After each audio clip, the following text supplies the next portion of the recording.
Elhamdülillahi Rabbil alemin. Mına şuşu künni kürdük. Ali kişegine urazanı başlagan idik. Nişik bulur iken, tuta alır mı iken, kimdir avurta, kimnindir kan basımı davleniye, kimnindir şikar avruğu var, kimdir nişiktir Ramazan alında ezrekkini avurtup durgan şekilde. Lakin subhanallah, Allah Teala özünün yardımını birdi. Hatta kaybır avurtkan kişilerde özünün tuğanlarından yaşırıp seherler aşap uraza tuta başladılar. Bir iki işkinden son sizdiler karalı. Daru içmesem de, kindi su içmesem de, başka türlü rizikler aşamasam da benim halim yakşı bitip ay boyuna uraza tutuşlar buldu. Kaybır kişiler urazanı tutmaz için Ramazan'a biraz vakit kala vrachka varıp Минда belki нидер şiir vardır. Aytınız әлі миңа. Скажите, пожалуйста, может мне не поститься деп uraza'dan kaçırga tırıştılar. Allah'a Allah Teala yerden bilmedi. Subhanallah. Lakin Allah Teala bir kaşanda bendeni kişi gitmegen narsa bile yüklemi. Selametliğin yok iken uraza tutmuyorsun. Seferdeyken sen o vakitini uraza tutmuyorsun. Allah Teala bir kaşanda bendeni kişi gitmegen narsa bile yüklemi. Şunun içinde Allah Teala nesedi? Yuridullahu bikumul yusra ve la yuridu bikumul usra. Allah Teala sizge жеңілдікні тілейді. Всевышний желает вам облегчения, не желает вам трудностей. Allah Teala bizge bütün işte de жеңілдікні тілейді. Dinimiz bik жеңіл. Elhamdülillah dinimiz bik şista, dinimiz bik gadil. Lakin biz kaybır vakitini özümüzün nadanlığımız bilenme, kiriliğimiz bilenme, şu dinini avraytabız. Elhamdülillah uraza tuttuk. Biri bizde aşka ölmedi.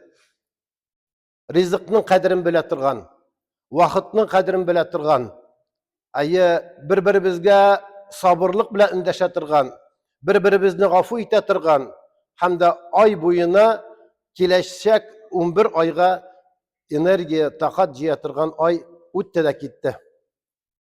Tutkan kişiye de öte, tutmagan kişiye de öte, lakin Peygamberimiz sallallahu aleyhi ve sellem aytti, Ukiniş bolsun şul kişiye, göre tamu. Ukiniş bolsun şul kişiye, Ramazan ayı ötüp gitip de ol kişinin günahları yarlıkanmasa, göre tamu, Ramazan месяц прошел, священный месяц Рамазан, а у него грехи не простились. Subhanallah. Ukiniş bolsun şul kişiye, atiyaneleri kartayıp, atiyaneleri kayrtayıp dünyadan ötüp gitseler, ölüp gitseler, hem balalarına dua kaldırmasalar. Горе тому, родители состарились и ушли в иной мир, но не дали благословений детям. Мына шушы горе, шушы була укыныч. Elhamdülillah, atiyanilere bizden rizalığın alırga tırışabız. Bağlarımızın da terbiyelerge tırışabız. Uraza da tuturga tırışabız. Anla karab kimimi Allah Teala bereket bire, hidayet bire, hem tırmışımızga Allah Subhanahu ve Teala iminlik, tanışlık bire. يا أيها الذين آمنوا كتب عليكم الصيام كما كتب على الذين من قبلكم لعلكم تتقون. İman getiren bendeler, sizge Ramazan ayında uraza tutunu Allah Teala farz etti. Başka kavimlerge farz etken şekilde. Derse diye Allah Teala لعلكم تتقون. Ramazan ayında uraza tutup Allah Teala sizin köngülünüzge ihlas verir, hem sizin Allah'a takvalığınız artır. Усилится богобоязненность. Birleriniz, bağırlarınız, aşkazanlarınız selametlenir demedi Allah Teala. Sizge Allah Teala sizge takvalık verir. Самая основная вещь это богобоязненность. Allah Teala'dan bende korksa, Allah koşkanını işlese, Allah diyen derselerden tıyılsa, Allah Subhanahu ve Teala ol bendege dünyada da ahirette de bakıt bire, hem de en zor bakıt, ol mengelik bakıt Allah Teala özünün cennetin vaade ite. من صام رمضان إيمانا واحتسابا غفر له ما تقدم من ذنبه.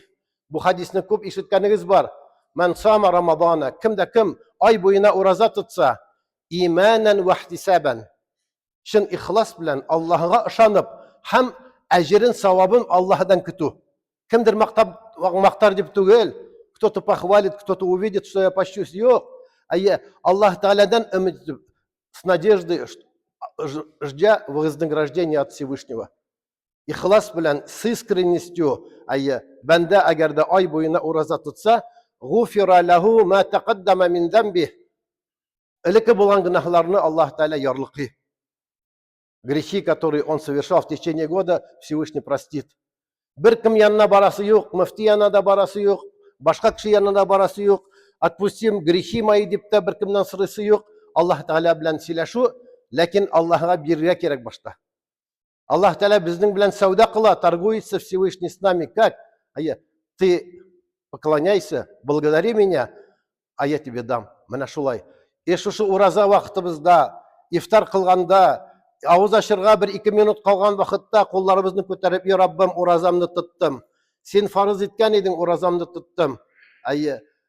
Инде син, Раббым, минекен дә кабул ит.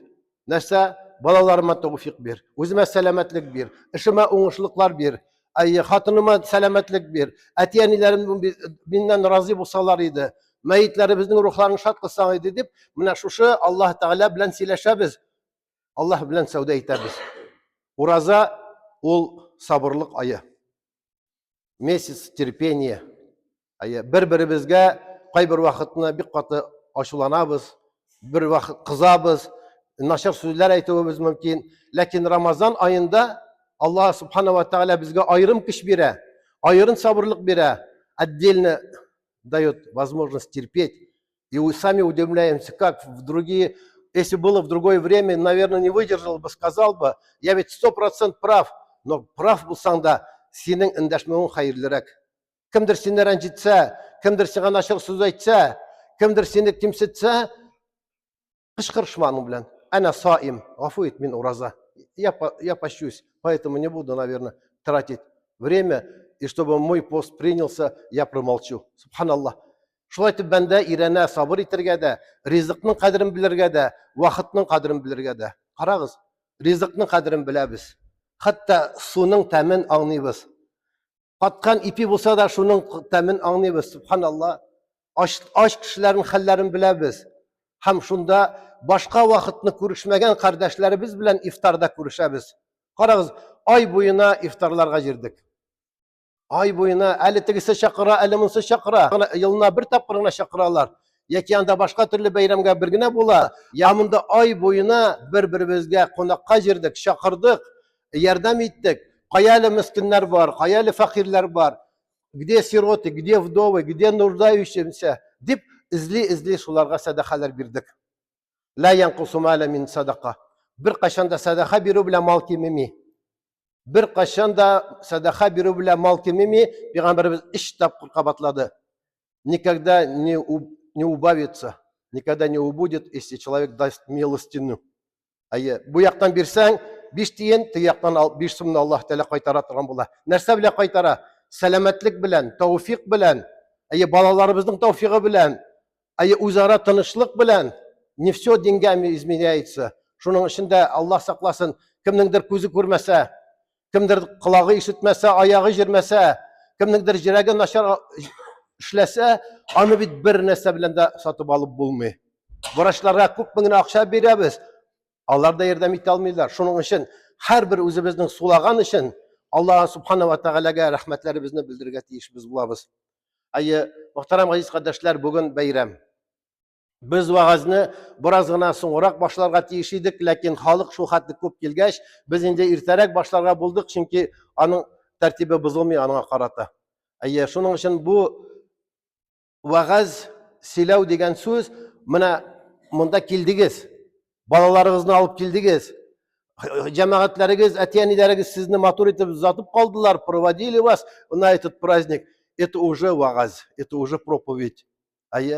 Вагыз сөйләү бер хәзрәт шулай дип әйткән икән дип кенә түгел.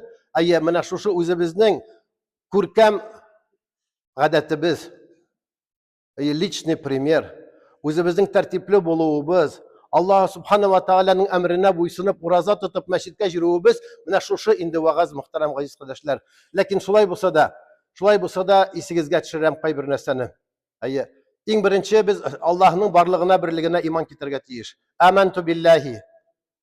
Ашһаду ан ла илаха иллаллаһ ва ашһаду анна Мухаммадан абдуху ва расулуһ дип, адам баласы шулшы сүз белән мусулман була. Тел белән әйтеп, күңел белән дөресләү. Тасдиқун бил калб. Шушы Рамазан айларында мин генә белгән күпме kişiler namazga bastılар. Subhanallah, мәчеткә киләсең, аны уйламыйсың, ул кеше намаз укый дип. Менә ул мәчеткә килгән, беренче сафта басып тора, селкенми дә, 30 көн менә шулай басып тора. Соңыннан мин сорыйм аңа, син ничек монда килдең? Мин сине башка вакытны күргәнем юк иде. Ул рәтләп татарча да белми. Өйрәтмәгәннәр аңар әтисе, әнисе, кызганычка каршы. Хәзрәт, я целый год ждал вот этот праздник. Для меня я взял специальный отпуск, специально выбрал вот в эту мечеть, и целый год, целый месяц я наслаждаюсь таравихом, целый месяц я наслаждаюсь постом, уразой деп, менә шушы сүзләрне әйтә. Аңар инде әйтеп булмый бит, син монда Рамазан айында гына җирмә, башка айларда да җир дип әйтсәң дә, ул иншалла үзе аңлый аны. Әгәр дә шушы Рамазан айында күңеле нечкәрсә, Аллаһ Тәгаләгә якынайса, ихласы, иманы арта торган булса, ул башка вакытларында килә.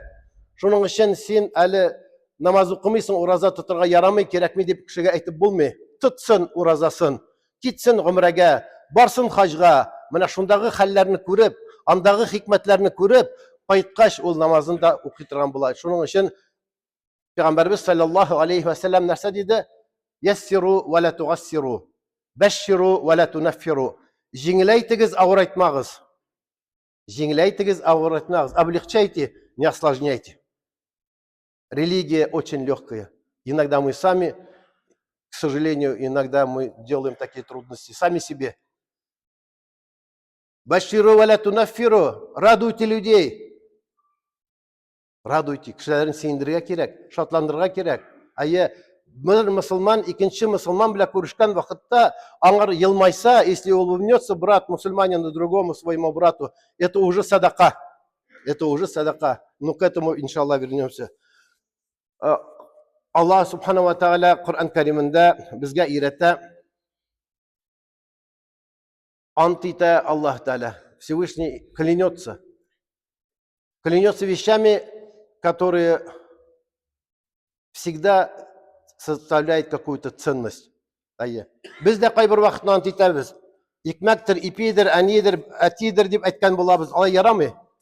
Человек не должен клясться. Если он клянется, то он должен клясться Всевышним и должен клясться только правде. Если обманывает этой клятвой, то он становится грешным перед Всевышним.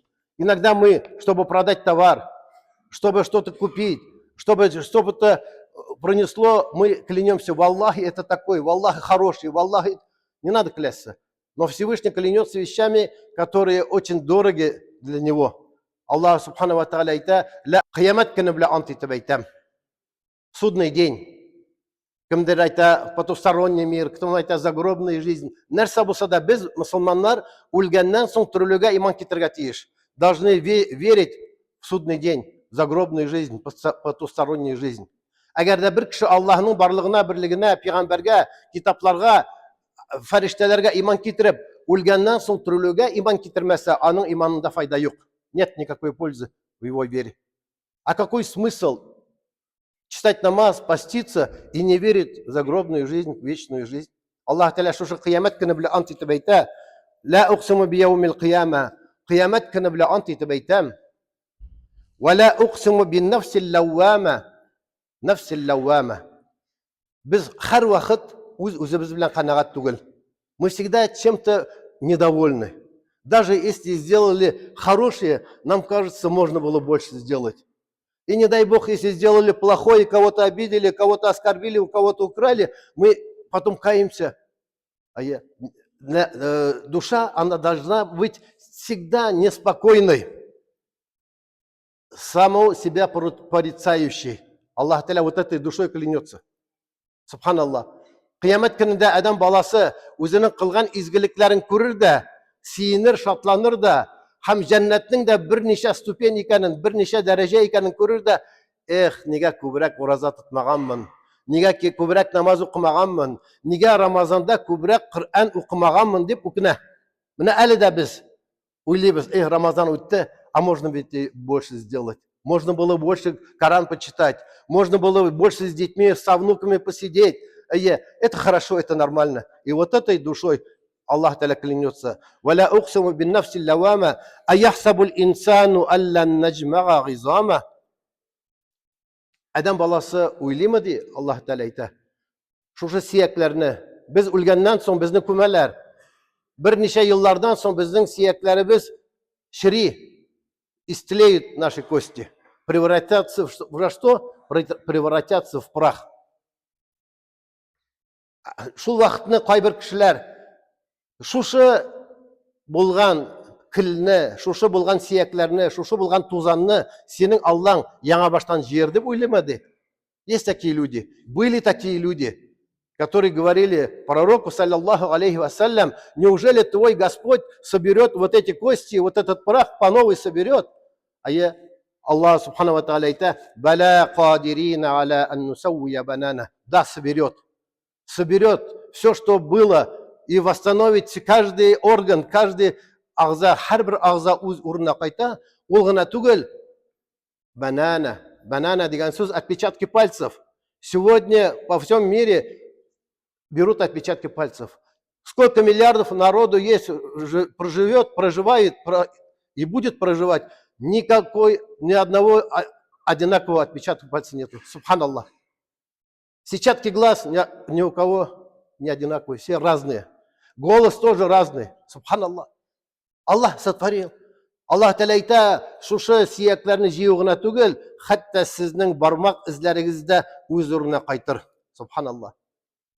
Вал юридул инсану лияфҗура амама ясъалу айяна яумул қияма. Ая, андый кешеләр бар. Ясъалу айяна яумул қияма. Кашан була ул сезнең кыямәтегез? Ая, үлгәннән соң терелү юк бит, аль-гаязу биллах. Кем андан борылып кайткан? Кто оттуда возвращался? Кто, если вот вернулись бы, кто-нибудь рассказал бы, тогда я поверил деген кешеләр дә бар. Бар алар. Субханаллах. Үзебезнең арабыздагы кайбер кешеләр дә бар.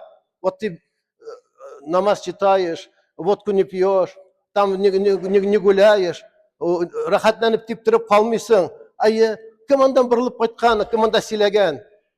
Аллах субхану ва тааля әйтә, менә андый кешеләр, وقال الذين لا يرجون لقاءنا لولا أنزل علينا الملائكة أو نرى ربنا. Шундый кешеләр булыр.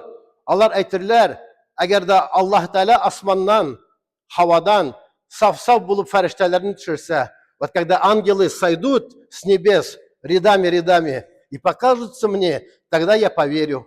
Андыйлар бар. Аллаһ Тәала әйтә, лaqad istakbaru fi anfusihim. Иң истин дәрәҗәдә тәкәббүрлеккә алар җиттеләр. Это самая высшая степень высокомерия, когда человек вот так говорит. Вспомни, о человек, вспомни, откуда ты? Из спермы.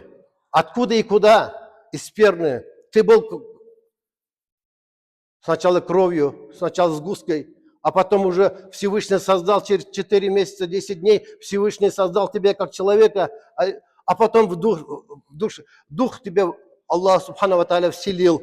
Через 9 месяцев ты появился на свет, и через 20 лет ты говоришь, где твой Господь, почему вот так? Вот этой высшей мере высокомерия. Шуның өчен Аллаһ Тәала әйтә, яума ярауналь малаика. Күрерләр алар фәрештәләрне дә, күрерләр алар пәйгамбәрләрне дә, ләкин ла бушра. Ул көнне Аллаһны күрү, фәрештәләрне күрү аларга сөенеч бирмәс. Никакой радости не будет, потому что они будут на этой стороне, там, где ад, Аллах сакласын.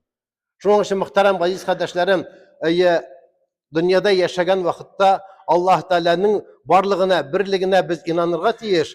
Аль-ихсану ан таъбудаллаха кааннака тараху, фа ин лам такун тараху, фа иннаху ярак диде Пәйгамбәрбез саллаллаху алейхи ва саллям. Изгелек ул. Благочестие — это что такое благочестие? Благочестие — это как будто он вот рядом всегда с тобой.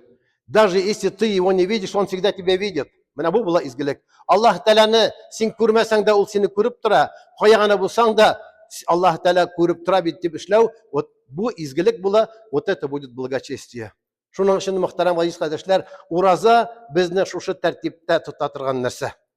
Ураза безне шушы рамкаларда саклый торган һәм дә киләчәк тагы 11 айга безгә көч бирә торган бер ай үтте дә китте.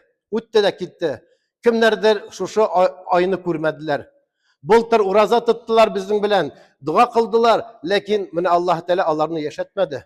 Сахабалар ярты ел Ярты ел сырыйлар иде. И Раббым, баллигна Рамадан.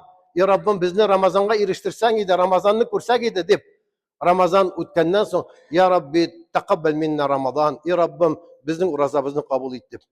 Менә хәзер закламый Корбан бәйрәмнәре җитә. Әйе, мусламан кешенең шушы Корбан һәм ураза гаетеннән дә артыграк нәрсәсе бар, җомгасы бар. Атнасына бер тапкыр иманыбызны тагы да яңартабыз. Атнасына бер тапкыр килеп, мусламан кардәшләр бергә күрешеп, вагазны тыңлап тагы бер атнага үзебезгә энергия алабыз.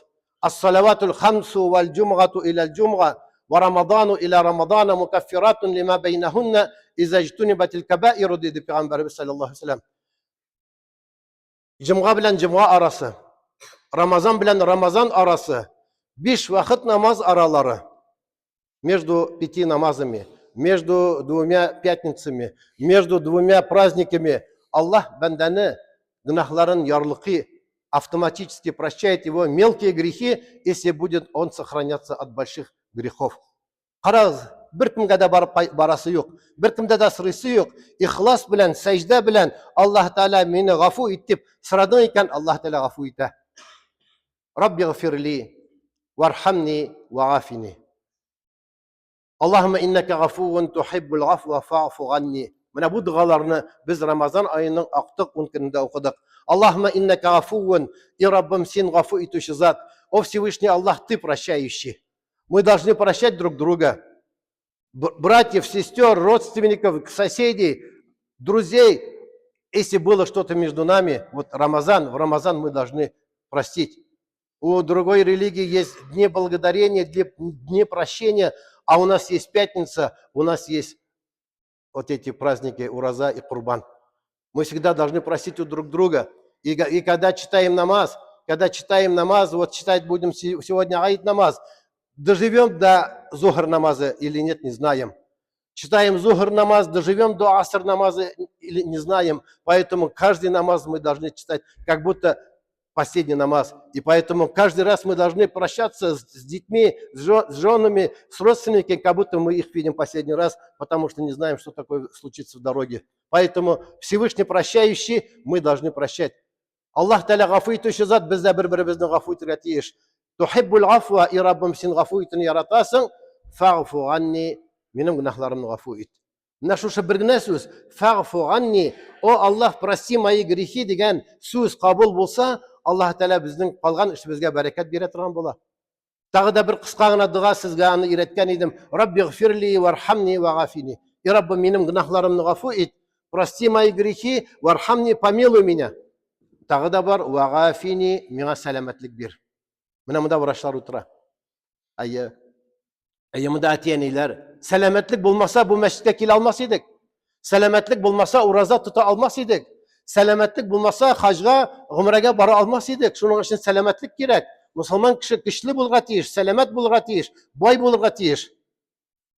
Әйе, шушы бай, көчле, сәламәт мусламан хәерлерәктер, загыйф, мискин мусламанга караганда. Ләкин икесендә дә хәер бар. Шуның өчен мөхтәрәм азиз тәшләрем, Аллаһ Тәаләдән сорарга кирәк. Аллаһ Тәалә бирә. Ва иза саалака ибади анни фа инни қариб. Аллаһ Тәалә әйтә, әгәр дә бәндәм сораса миннән, если спросит мой раб, меня спросит, Аллаһ Тәалә, я очень близок к нему. Я ближе, чем его вот эта вена, шейная вена. Уджибу да'вата да'i иза да'ан. Әлбәттә, аның дуаларын кабул итәм, сорасын гына миннән сорасын. Кешедән сораган вакытта 15 әйбер кирәк иде, без аны 20-ны сорыйбыз, бәлки 15-ны бирер дип. Аллаһ Тәаләнән сораганда күп итеп сорарга кирәк, Аллаһ Тәалә бирә. Иң зур сорау. Нәрсә сорарга тиешбез? Ихдина сиратал мустақим. И Раббым, мине тугры юлга күндер. Наставь меня на истинный путь. Калганы була, истинный путь булса, сәламәтлек була, тауфик була, бәхет була. Әгәр дә истинный путь булмаса, Аллаһ сакласын, кеше исерек була, наркоман була, бәхетсез була, үзенә дә, гаиләсенә дә файдасы булмый. Шуның өчен без бик каты бәхетле кешеләр. Мы должны радоваться, потому что самые счастливые люди мы, самый главный, Всевышний дал нам что? Истинный путь, хидая. Менә шушы прямой путь. Шуның өчен сорарга тиеш, Раббана ла тузигъ кулубана ба'да из хадайтана ва хаб лана мин ладунка рахматан иннака антал ваххаб. И Раббым, шушы бер тапкыр безне шушы тугры юлга күндергәннән соң, безне шушы тугры юлдан тайып калдырмасаң иде. О Всевышний, ты наставил нас на этот путь, не сворачивай нас с этого пути. Помоги нам прямо идти, правильно идти. Раббым деп Аллах Та'алядан біз сұрауға тиіш. Дуа, молитва. Молитва – это сильное оружие. Самое сильное оружие – это молитва. Дуадан да кішілерек құрал юк. Шуның үшін біз дуа қылырға тиіш. Өзіміз үшін, балаларыбыз үшін, туғандарыбыз үшін. Ләкин дуа қылыр алдынан бірінші Аллах Тағалаға рахмәтләребезне әйтергә тиеш. Алхамдулиллахи Раббил аламин. Ар-Рахманир Рахим. Аллах Тәаләне мақтарға, Аллахның сифатларын әйтергә, Малики яумиддин, қиямат күнінің хуҗасы ул Аллах Тәгалә дип Аллах Тәгалә турында сифатларын әйтергә дә, моның соңында нәрсә сорыйбыз? Ияка нәгъбуду ва ияка настағин. И Раббым, сиңа гына гыйбадат кылабыз, синнән генә ярдәм сорыйбыз. Только тебе поклоняемся и только у тебя просим помощи, а инде соннан соң сорыйбыз. Карак тәртип, порядок какой? Порядок принятия молитвы. Принятие просьбы ко Всевышнему. Сначала его надо похвалить, альхамдулиллах, сказать его качества, эпитеты Всевышнего, сказать, а до этого еще надо было сказать, и Раббам, син бит миңа муарши күпме бирдең. Менә хәзер миңа 50 яшь, миңа хәзер 40 яшь, миңа хәзер 60-80 яшь, син миңа шушы 50 ел һава белән суларга мөмкинчелек бирдең. Күзләрем күрә, колакларым ишетә, аякларым җыри, йөрәгем эшли, хатыным бар, балаларым бар, менә дигән йортым бар, машинам бар. И вот Всевышнему надо напомнить те блага, которые он до этого дал нам. Может, даже и не придется просить, потому что Всевышний уже знает, что нам еще надо. Хара? Если человек будет напоминать Всевышнему, хотя он и знает то, что те блага, которые он ему дал, то Аллах, субхану ва тааля, непременно очередную просьбу будет выполнять. Шуның өчен, мөхтәрәм азиз кардәшләр, иң зур байлык ул канагатлык. Самое большое богатство – это быть довольным то, что у тебя есть. Ханда иң сабыр булган кеше ул Аллаһ Тәгаләнең гыйбадәтенә сабыр иткән. Менә без намаз укыдык. 20 минут ясигада күп тибез кайбер вакытны. Если 20 минут читаем намаз, последний намаз, говорим: о, имам сегодня длинную суру читал. А когда на тарвихе стоим по 2 часа и слушаем Коран, хатам Коран, мы наслаждаемся, радуемся. Когда возвращаемся с тарвих намаза домой, вот, остановись мгновение, ты прекрасно, как будто вот все расчеты со Всевышнего уже сделал. Альхамдулиллах, бүгін укый алдым бит, ураза тота алдым бит. Менә хәзер сахар ашыйм, кара балаларым, кара ни, Раббым миңа нинди ниғмат бирдең, нинди бәхет бирдең, и Раббым алма, арттыр шушы бәхетемне дип без Аллаһ Тәгаләдән сорарга тиешле булабыз, мөхтәрәм азиз кардәшләр. Шул ук вакытта сорарга тиеш үзебезнең хуҗаларыбызга. Наши руководители, думаете, им легко? Мы смотрим, они то здесь, то там, то на самолете, то на вертолете, то в Китае, то в Средней Азии. Аларга жеңіл түгел, аларга ауыр. И біз нишләргә тиеш, аларга дуа кылырга тиеш. И Раббым, шушы түрәләребезгә, хуҗаларыбызга сәламәтлек бирсәң иде, тауфик бирсәң иде, сабырлык бирсәң иде. Киләчәктә менә шушы дәвам иткән сугышлар бетеп, Аллаһ Тәгалә аларга киләчәктә тормышларында уңышлыклар бирсәң иде дип, без үзебезнең хуҗаларыбыз өчен сорарга тиеш. Безгә бер кеше ниндидер ярдәм иткән икән, бер кеше ниндидер безгә яхшылык эшләгән икән, аның яхшылыгын күреп, аңар да рәхмәт әйтергә тиеш. Әгәр дә кешеләргә рәхмәт әйтә белмәсәк, Аллаһка рәхмәт әйтә алмыйбыз. Менә шулай булганда кешеләр безгә дә рәхмәтләр әйтерләр. Альхамдулиллахи Раббил аламин. Нинди бәхетле кешеләр без. Бүген килдек мәчеткә. Менә монда балконнар тулды, коридорлар турды, урамда кешеләр басып тора. Бу бит әле Казанда бер генә мәчет. А Казанда 80 шул хатык мәчет. Ва кул джа'ал хакку ва захакал батил. Аллаһ Тәгалә әйтә, истина пришла, ложь ушла. Хаклык килде, ялган качты.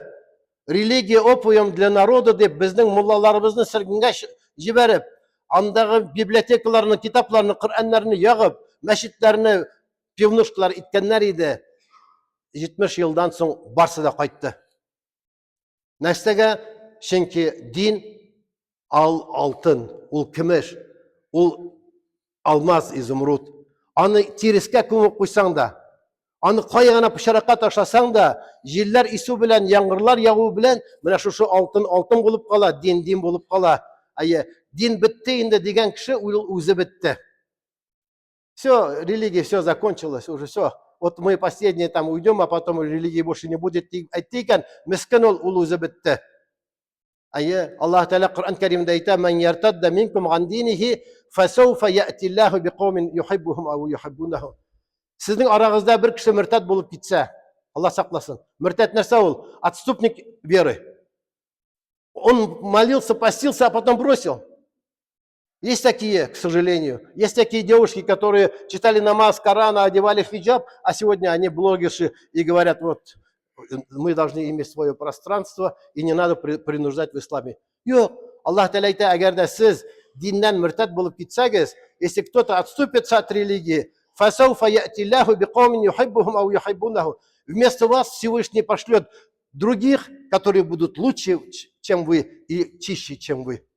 Аллаһ Тәаләгә бернинди зарар түгел, әгәр дә кемдер мөртәт булса, динен ташласа, без аның белән Аллаһ Тәаләгә бернинди зарар да китермибез, файда да китермибез, а үзебезгә зарар китерә торган булабыз. Шуның өчен әлхәмдүлиллаһ, үзебезнең исламда булганыбызга шөкранә кылырга кирәк.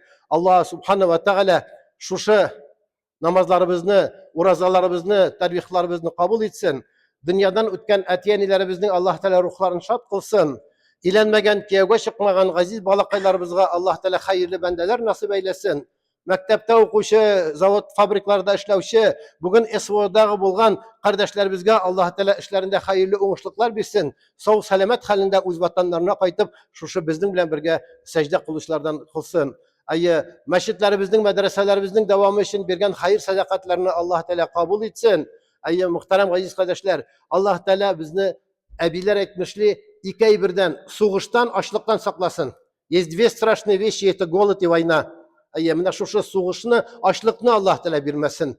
Аллаһ Субхана ва Тәгалә киләчәктә дә тагы да шәһәребезгә, җумһуриятебезгә иминлектәр, тынычлыклар биреп, Аллаһ Субхана ва Тәгалә киләчәк Рамазан айларыбызны бергә күрергә насыйп әйләсен. Вассаламу алейкум ва рахматуллаһи ва баракатуху.